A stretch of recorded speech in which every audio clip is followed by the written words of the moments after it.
Kwenye sehemu ambayo imepita nimefundisha kuhusiana na ubatizo wa Roho Mtakatifu na nadhani umenielewa vizuri sana, lakini pia naendelea kufundisha kwenye hiyo topic ya ubatizo tu.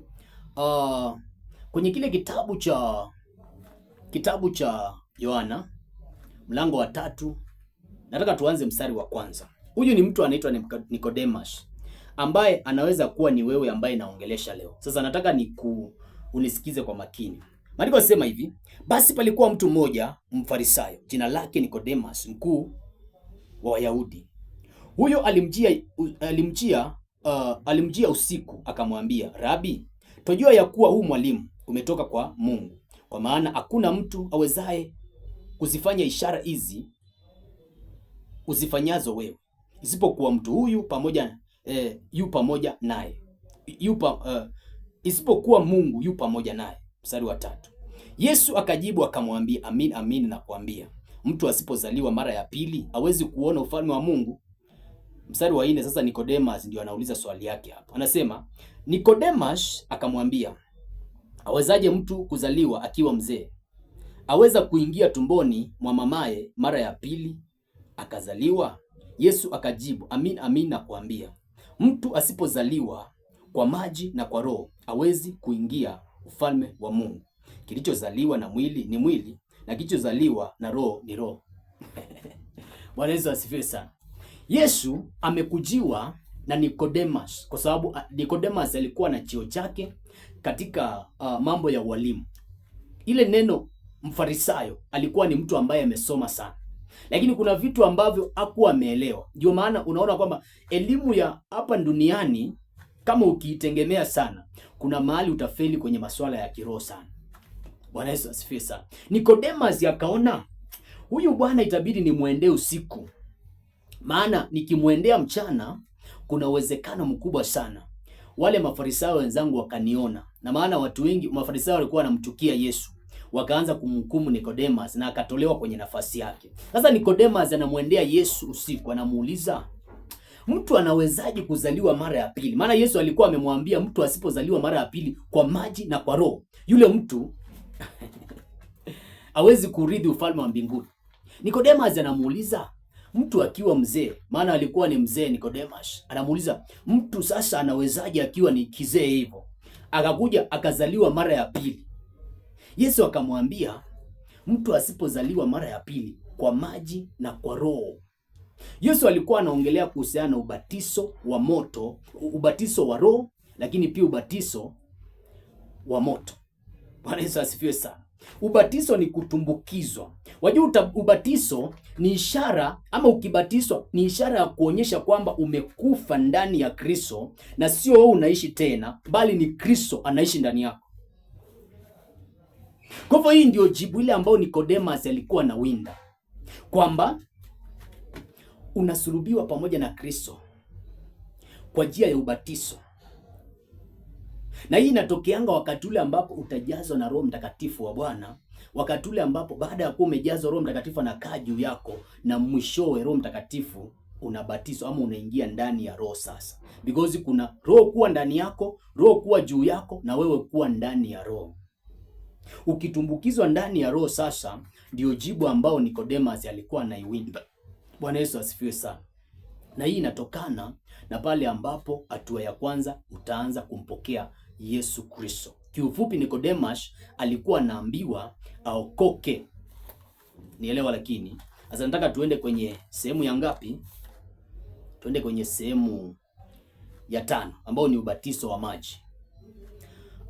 Ubatizo wa maji ni ubatizo ambao ulikuwa unafanywa na Yohana. Na Yohana alikuwa anafanya ubatizo wa maji ili kutimiza sheria. Bwana Yesu asifiwe sana. Maana maandiko yanasema yupo ambaye atakuja. Maandiko yanasema ya kwamba sauti iliao nyikani, itengenezeni njia ya Bwana, yanyosheni mapito yake, kila bonde litajazwa, kila mlima na hayo yote. Kwa hivyo Yohana alikuwa anabatiza watu ili kuwaandaa kumpokea Yesu Kristo. Alikuwa anawabatiza watu ili kwamba wawe na wepesi wa kuja kumkumbali Yesu Kristo na kuelewa Yesu Kristo. Kwa hivyo alikuwa anakuja kuandaa watu ili wampokee Yesu Kristo. Na ikitokea kwamba umebatizwa kwa maji mengi lakini haujapokea Roho Mtakatifu wa Mungu, ujue bado hujabatizwa, pamoja na kuwa umebatizwa ubatizo wa Yohana. Ndio maana kwenye kitabu cha Matendo ya Mitume 19 mlango wa mstari wa kwanza na mpaka 10, Paulo anakuja anawauliza, mlipobatizwa mlipokea Roho Mtakatifu? Wale watu wakamwambia hata Roho Mtakatifu mwenyewe hatumjui. Ikabidi Paulo akawabatiza tena. Kwa hivyo ubatizo wa maji, kama utabatizwa na hujapokea Roho Mtakatifu, kama utabatizwa kwa moto na Roho Mtakatifu, ujue kwamba haujabatizwa bado. Watu wengi wanabatizwa kwa sababu ya kutimiza sheria tu. Bwana Yesu asifiwe sana. Wanabatizwa ili kutimiza sheria tu. Ndio maana utashangaa kwamba watu wengine wanabatiza wakitumia bakuli, ambao ni ubatizo ambao uko kwenye Biblia. Ili ubatizo wa maji ukue complete, lazima ukue na vitu hivi. Number 1, lazima ubatizwe kwa maji mengi. Kule kubatizwa ukitumia kibakuli, it is not biblical. Hiki ni kitu ambacho kilitokea baada ya kuwa watu wakubwa, watu wenye vyeo wameanza kuingia makanisani. Sasa wahubiri wakatafuta namna vile ambavyo watawabatiza bila kuingiza ndani ya maji mtu ambaye ni tajiri, mtu ambaye ni mkubwa. Wakaona acha tukue tunawabatiza kwa bakuli, but that is not biblical. Kubatizwa kwa maji lazima utumbukizwe kwa maji mengi. Bwana Yesu asifiwe sana. Haleluya. Number 2, ubatizo wa maji ndio ukue complete. Lazima mtu awe amefikia kiwango cha kuamini ndio abatizwe. Kwenye kitabu cha Marko 16:16 maandiko yanasema kwamba aaminie na kubatizwa ataokoka. Kwa hivyo unatangulia kuamini. Mtoto huwa aamini, mtoto huwa anakumbali tu. Ndio maana unaona kwamba watu wengine dini zingine zinabatiza watu wakiwa wadogo. That is not biblical. Lazima uwe na uwezo wa kuamini. Kwenye kile kitabu cha Acts of Apostle mlango wa 2 mstari wa 38 maandiko yanasema kwamba tumbuni mkabatizwe. Kwa hivyo mtoto hawezi kujua kutubu, atatubu nini kitu ambacho hajui. Bwana Yesu asifiwe sana. Lakini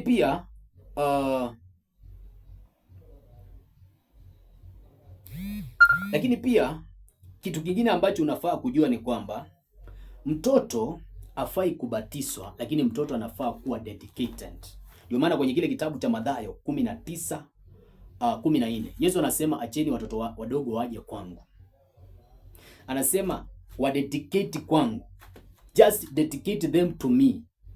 Kwa hivyo anaongelea kuhusiana kuwapeana. Unafaa uwapeane kwa Yesu, waombee Yesu awekee ulinzi. Lakini sio kuwabatiza. Mtu anabatizwa yule ambaye ameamini. Kwa hivyo ndio mtu abatizwe kwa maji mengi, lazima yule mtu akue amefikia kiwango cha kuamini. Bwana Yesu asifiwe sana. Number 3. Ndio mtu afikie kiwango cha kubatizwa kwa maji mengi.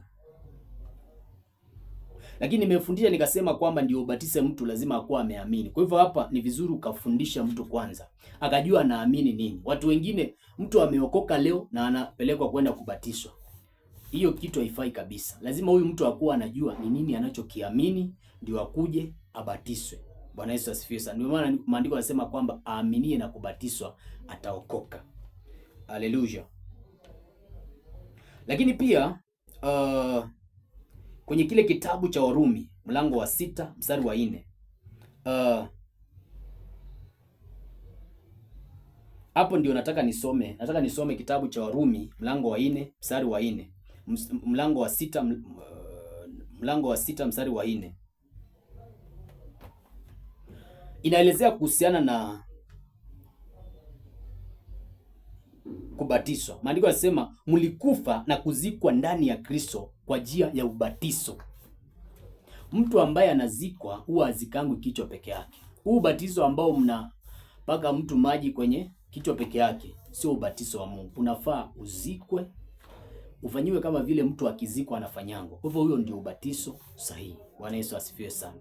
Kwenye sehemu ambayo inafuata itafundisha zaidi, lakini I think nimefundisha kuhusiana na ubatizo sahihi. Hata Yesu wakati ule alipoenda kwenye maji kubatizwa, alitumbukizwa mwili wote ndani ya maji mengi na Yohana. Bwana Yesu asifiwe sana. Kwa hivyo kwenye sehemu ambayo inafuata nataka nifundishe, nadhani itakuwa ndio sehemu ya mwisho nikimalizia. Barikiwa sana. Mungu azidi kuwa pamoja na wewe. Thank you. Thank you Jesus.